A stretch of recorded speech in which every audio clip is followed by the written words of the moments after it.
This is the Creative Funding Show, a podcast for authors, YouTubers, and podcasters who want to fund the work they love. We have a special treat today for the Creative Funding Show. I am doing a Crosscast with Richard Bliss, the host of the Funding the Dream podcast. This is one of the first, if not the first ever, podcasts on crowdfunding. And Richard Bliss is one of the founding fathers of the crowdfunding movement. And I'm really excited to talk with him today about Patreon. Welcome to a special Crosscast with the Creative Funding Show and Funding the Dream. I'm Thomas Umstattd Jr. And I'm Richard Bliss. And today we're going to talk about Patreon. Richard, you've been on Patreon. You were actually the first Patreon page I ever funded and backed as a patron was the Funding the Dream Patreon page. You were on from the very beginning. I was on from the very beginning. It was one of those things I was looking at because I was intrigued by the idea that there would be a way for creative types to generate income from just doing what they love by giving away content for free, basically. And so, yes, it drew me in early on. As we get into the show, though, I have an apology to make to the audience. But yes, I was in early and kind of excited by what I was seeing happening. So we're on with an OG Patreon user today, but we should probably explain what is Patreon and how it's different from Kickstarter and Indiegogo, because it's fundamentally different. I'd almost put it in its own category. So you have equity crowdfunding, reward crowdfunding, and then patronage model crowdfunding, which is kind of like a third separate category. It is. We have to come up with a better word than patronage because it helps people understand it. But yeah, so I'll try my explanation. You're a little bit more experienced at this, having covered the area. Patreon is the idea that I can give on a regular basis, on a monthly basis, or on a per project basis. I can give funds to a creative person who is creative content and making it available. And then that happens on a recurring basis. So that person can generate income based on them continuing to do this creative work. And oftentimes that creative work is provided for free. That Patreon is something that you just give out of generosity, gratitude, thanks, and then the other person continues to provide that content. How'd I do? Is that pretty close? That's good. Although Patreon does allow you to have exclusive rewards. That's true. That's correct. So you are recouped for your giving. You don't have to do that, right? Just like on Kickstarter, the reward can be my special thanks, but people like getting a reward. And I think the easiest way to kind of understand the difference is, let's say you're a band and you release an album with 12 tracks on it every year. You could fund that album on Kickstarter once a year and you raise a bunch of money and then you do your recording and you get your money in this very lumpy form where it's a lot of work, a lot of money all at once, and then nothing for the next 11 months. With Patreon, instead, it would be, we're releasing a song every month. And if you pay your $1 a month membership, you get free access to that song. You get the special download or whatever the reward is. And at the $5 a month level, your name goes in the booklet when we do release the album at the end of the year, that sort of thing. And it can be the same money in this theoretical world, but the advantage I find of Patreon is that it's more even. You get the money in a more even way, and it's less work often than the huge launch energy that goes into a Kickstarter. And it's a little bit less stressful because last month's patronage gives you a good idea of what next month's patronage is going to be. It does. And it also provides something fundamentally different. And that is the way people perceive the money that they're donating and receiving. And let me explain this a little bit. When you do a Kickstarter or when you do anything that it requires a large outlay of money, you are dipping into a pool of funds from your fans that has a limited amount. And so if you do a Kickstarter this month and your fans back you at $50 and you do a Kickstarter next month, those same fans now are going to be asked to donate another $50. They're like, well, I gave $50 already, but I might move that $50 to something else. And so you actually, if you come out with a book one time and then a mug the next time and then a game or a video, you're kind of causing them to choose. And this is critical because there is a finite amount of money amongst your fan base if you've built up a fan base. But Patreon kind of changes that. And the reason it changes that is because the amount of money being donated is now spread across the crowd so that oftentimes it's traditional. It's $1 or $3 or $5 a month. And that money is not viewed by your fan base as coming out of the pool of discretionary cash. And so it's a way for you to tap into a funding stream that's not impacting negatively on your backers. Psychologically, it's just a part of the monthly budget. That's what you're saying. It's not the fun money. It is, and it's a huge impact. And this comes from me talking to, as I introduced Patreon to so many people early on in the early years. One of those is a good friend of mine who's been on the show many times, Howard Taylor. And Howard's the one who explained this to me as we talked about his Kickstarter projects over the years, and I worked with him on that. He talked about the fact that he does books, he does events, he does shirts, he does all these different things as he does an online comic strip. And he talked about that he has to limit and be careful because he is simply not tapping into new sources of income, but he was simply swapping out what people were willing to pay for, but they still had limited income. When Patreon came along and I introduced him to Patreon, and he's up to $4,000, $5,000, $6,000 a month on his Patreon, that is thousands of fans giving $1 a month. And I called him up and I said, is the same psychological impact happening? He says, absolutely not. They don't view that as an outlay of significant cash from their spending because it's only $1. And there's 5,000 of those people, but it's only $1. And so it makes a huge difference. That's why, for me, Patreon was such a significant change from the traditional crowdfunding, because it was this small giving on a regular basis. And as you built up the crowd itself was sustaining you, very much similar to advertising dollars from eyeballs, but a different way. So that's how I perceived it. And imagine the psychological impact on Howard as a creator, knowing that the mortgage is covered every month kind of automatically and by default from this crowd. That's this huge safety net, as opposed to, say, a Kickstarter campaign where it's I don't know if it's going to fund or not, right? There's a lot more uncertainty there, where it's a little bit more stressful. It's more fun, right? It's more exciting as well, but it's also more stressful, and because he's not going to go from $5,000 a month to $500 a month in 1 month, right? No, there's nothing that he could do really that will probably anger his fans enough for them all to drop their patronage like that. No, I'm capable of doing that, and that's what I want to talk about here in a minute. But no, not Howard. And it's interesting because on this show on Funding the Dream, this episode of it, because we're doing a Crosscast right now, I recently had a guest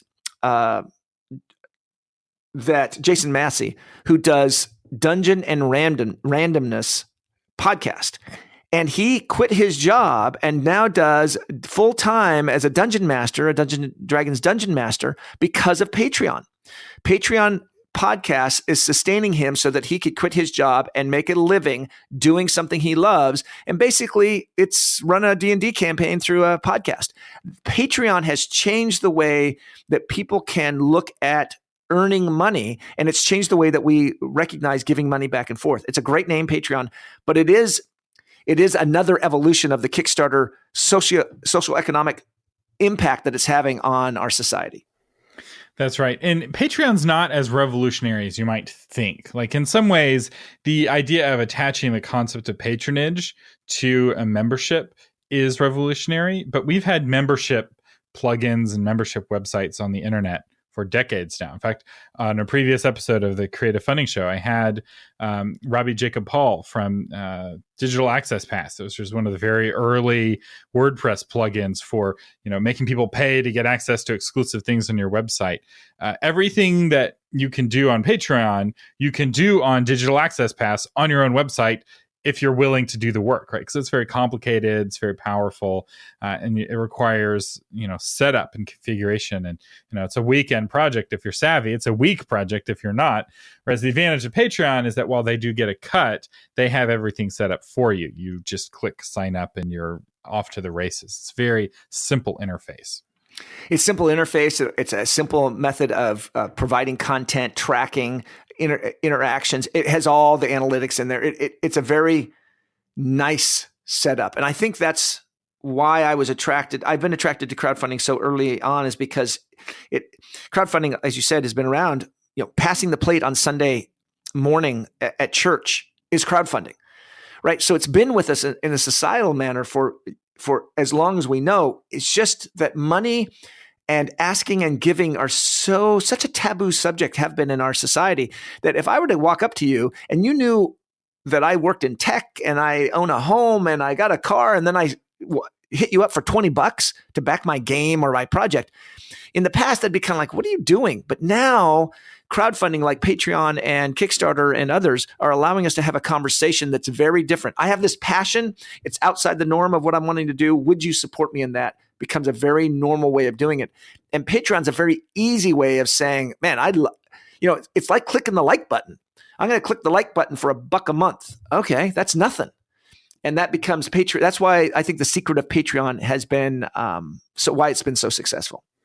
Especially if you're the second page someone is backing on Patreon. So the first creator, somebody backs on Patreon, they have to create an account, they have to create a username, and create a password, they have to type in all of their credit card information. They have to be like really invested. But for the second person, all they have to do is click back. And then they click the level, and then they click yes. Like it's 3 clicks, and now suddenly money is automatically going out to you. And there's a mathematical formula. I was having a conversation with somebody the other day at a book club about the mathematical formula about the increasing value of that type of a network. He rattled it off. I can't remember it, but it's the same concept of when I get a telephone, I've added value to everybody else who already has one. When I get a fax machine, I sound like I'm old now, and I am, but when I get a fax machine, I add value to everybody else who has a fax machine.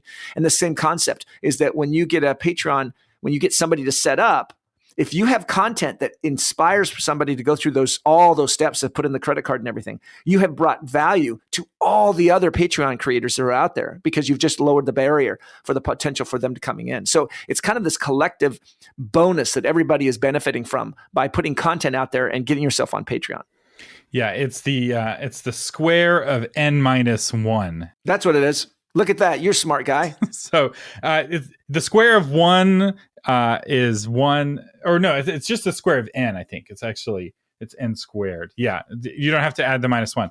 But anyway, the more people that are on it, the more valuable it becomes, and the more powerful the company behind it becomes. And there's been some drama about Patreon. But before we get to that, or maybe instead of getting to that, I want to hear about your personal drama with Patreon, Richard, because I know you've had kind of a complicated story. I have on Patreon. Tell us this story. Well, I love Patreon, and I am embarrassed, Thomas. I'm embarrassed because I got on Patreon early, and I had fans jump on board. You were one of the very first fans, and I had others get on board because I really wanted to make this work. I was very passionate about this from the impact in society. But then it's not that I got distracted, but I went through a divorce. I had to sell my house. My studio went away. All of these things changed. And I suddenly was not in a position to bring back or continue the content that I was giving to these fans who had been so generous. And then I got embarrassed because, I could have just turned it off, but it's one of those things where I'll go do that. And I never quite turned it off. And then little by little, fans dropped off. And one of them reached out to me, Brian, who reached out, and he said, look, I was angry with you. Now, he's not angry with me now. That's the good news. But I can understand that. And he said, you kind of let us down. And that's not a guilt trip. That was a fan of the show who came to me and he was out $10 or $20 or whatever it was.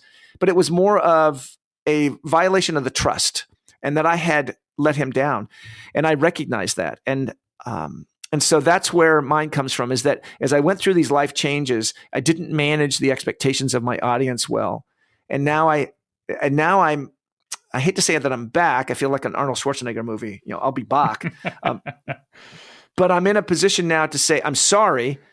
And I'm going to do my best to make up for it with good content, being a conscientious host, and now getting back on Patreon to give my fans an opportunity of participating and being part of that inclusive group.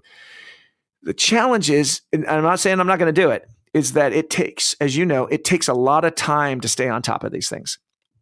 And the good news is that because of the change in my work status as an independent consultant now, I have the time to focus on this. And so the show has gotten back up to speed. This episode, The Patreon is now starting to climb back up, and I've had a few backers just recently starting to add to that. And so I feel encouraged. I was up to, I think the peak, I was up to $260 a month as I experimented with it. And I think now it's dropped down to, I think I have 14 Patreon backers now, which you can see. You can go out and look, but it is embarrassing that I failed. And is how I feel about that. That's where that comes from. Because one of the things is you had Patreon allows you to fund in two different ways. You can do it on a per thing basis, so you pay per podcast episode, or you can pay per month. And you had it on pay per month. And so while you were kind of on hiatus with your divorce, which I don't think you announced on the show. I did not. I don't think you ever said, yeah, hey, I'm going through a divorce, cut me some slack. You just kind of went dark, which, I get, but it was like people are paying every month and there's no content that's associated with it. Yeah. Right. And so it's interesting. I'm pulling up your graph on Graphtreon.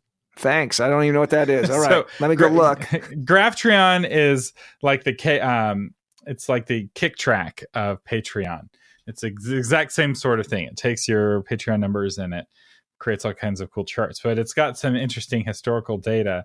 And one of the things that we see here is the power of like recurring revenue. And like, while you did lose patrons when you weren't creating content, it didn't fall off a cliff. Like you still were bringing in, $150 a month, several months after you had stopped creating content. And that's what I mean by Patreon being a really reliable source of revenue, because people are not quick to cancel. And that's why there's the embarrassment, is that these people were paying me money for something I wasn't giving them.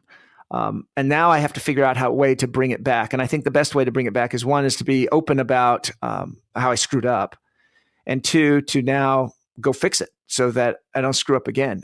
Because it's been amazing. People reached out and apologized that they were canceling their Patreon. They apologized to me. And I'm like, no, the apology goes the other direction. I'm apologizing to you. But the fans were so, and continue to be so appreciative, that I was touched by that. And I want to make it right. And then one of the other things is that with my show, and I know you do a lot of podcasts, is that now I see this as an opportunity for me to not do it full time, but do it strong enough that I generate benefit that people are willing to pay for. And it's not just an experiment. It's not just something I'm trying, but it's something that I'm dedicated to. So that's what we're going to try. So there you go. There's my story a little bit. I don't like talking about it necessarily, but I felt that the fans and the listeners needed some kind of explanation. Yeah, no, and I think it's good to do that. One thing you might consider moving forward is moving to the pay per thing model. Kind of as like a promise to your fans. So like, hey, this will never happen again. If another life event happens and I don't release an episode, you won't be charged. And it's a possibility. But here's the flip side of that, Thomas, is that I'm now releasing 2 to 3 episodes a week. And so people would be like, whoa. I didn't sign up for, $20 a month. And so I think I'm going to stick with the month. I am going to stick with the month. And it's just going to be, as I tell people, whenever you go through an event that causes a loss of trust, whether it's a divorce, whatever it might be, and in this case with the Patreon, there's only one sure way of solving that, and that's with time. That over time, as you demonstrate a behavior that people can now begin to trust that it will continue into the future, that's the only way to really overcome that violation of trust. And so for me, I recognize that I have to now put in the time so that the fans can say, okay, he really does mean it this time. It's not a bait and switch on us. I hate to say that. And then we'll, yeah. So that's where I'm at with that. So that kind of makes that. I think it's good. And as people see those new episodes coming out and see the quality of those episodes, I think you will gain back that trust, but it will take time, and you'll bring in new people because there's always a shuffle, right? So people, especially with crowdfunding, so I've got a board game idea and I want to do a Kickstarter campaign. And so leading up to that Kickstarter campaign, I am binging Funding the Dream, right? I'm listening to all 200 episodes. And then I do the campaign. And at that point, I'm like ready to teach Kickstarter. I'm ready to teach crowdfunding. I'm not as hungry to learn anymore, right? Especially after you've done 2 or 3 campaigns. Maybe you'll keep listening, but maybe you'll listen to here and there to episodes, but there's a churn of new people coming in and they're using this to get up to speed. I definitely see that with my other podcast, Novel Marketing. People come in to the podcast about a year often before their book comes out, and they'll listen until about a year after their book comes out. And then they've learned enough book marketing techniques. And a lot of them kind of go on to other things and they don't necessarily keep listening. Some do. I mean, we've had some listeners from the very beginning, but there's a certain amount of churn. And the advantage of that is that you have new people who are rediscovering Funding the Dream. They have no idea you had Seth Godin on back in the day, right? That you're a big deal. They're just like, oh, it's a new podcast about crowdfunding. That's cool. And you have a chance to kind of start fresh with those folks. You do. And then also I've gotten feedback from folks who listen to all the episodes, because some do a Kickstarter once every 2 years. And so then they kind of listen to the show to stay up on it. And then others have shared with me, again, Brian Rosender, who was on the show, that he enjoys the perspective of behind the scenes, that the guests I have on, he gets to talk to people that maybe he wouldn't talk to, gets to hear things that normally he wouldn't hear. And it's that kind of insights that people are in the industry. Because, my podcast covers a wide spectrum, but it tends to focus on the board game industry, because that continues to be one of the hottest growing areas of crowdfunding. And so I provide just a little bit more than here's how you do Kickstarter, but here's some things the impact is having. And one of my guests coming up will be the comic book industry and some in the film industry as well, as they continue to see success. And for those of you listening on the Creative Funding Show version of this Crosscast, because this episode is going out to both podcasts, here's the reason why you should subscribe to Funding the Dream, even if you're not into board gaming. And that is, the board gaming community on Kickstarter has been the most innovative community across all of the categories. They're the ones who invented stretch goals, right? That was not a thing until some board game came up with it. And Richard, I think you had the original stretch goal campaign on your show, or one of the really early ones. Yeah, so some of those early ones, Michael Mendez with Tasty Minstrel Games was one of the first ones to start to create those concepts. Yeah, he'll be on the show again. Who knows, in the recording. I just recorded an episode with him again. Yeah, so a lot of the original folks who created the innovation.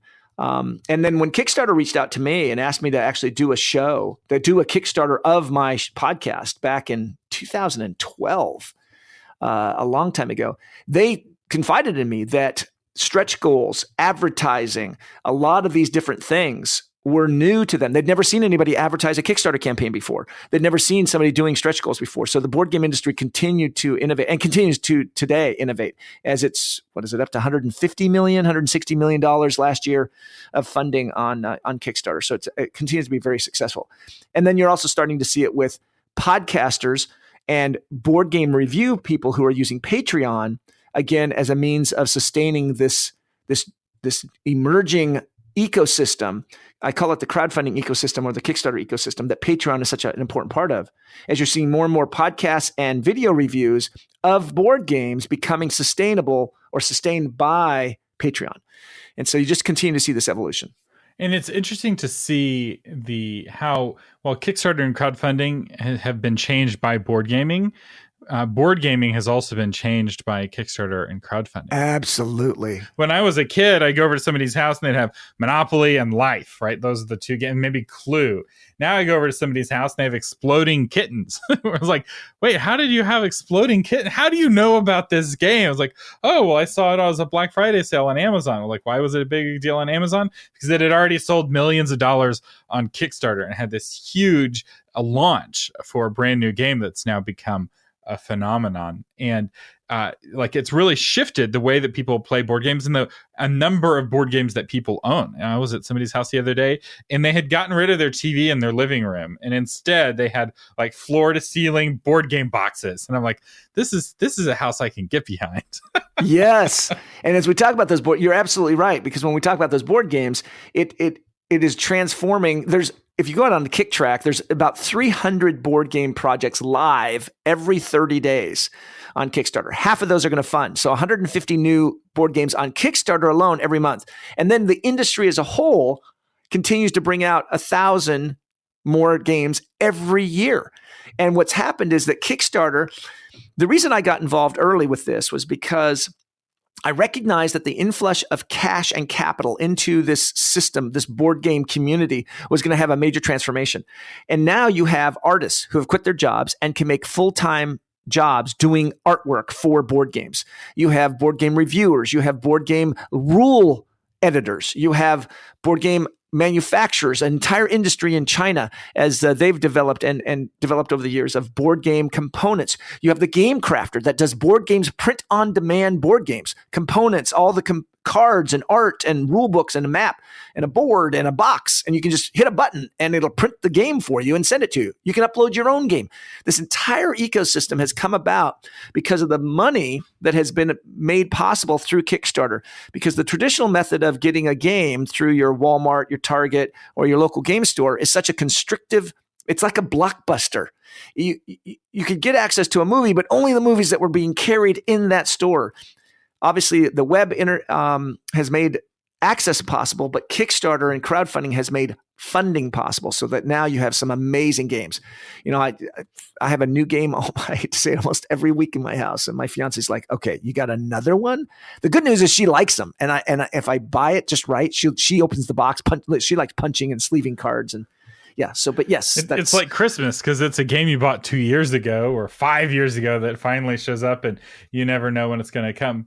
She stopped asking when I bought it because I'm just like, oh yeah, a while back. You know, we're almost out of time, but I do want to kind of tie this up with a quick conversation about Kickstarter or Patreon or Indiegogo or Patreon, because I don't feel like it's always an either or. I feel like one is a better fit for you depending on what you're creating. And you may have some different thoughts on this, but from my perspective, if you are constantly creating and you have a constant set of expenses, Patreon's probably a better model where you're constantly getting money.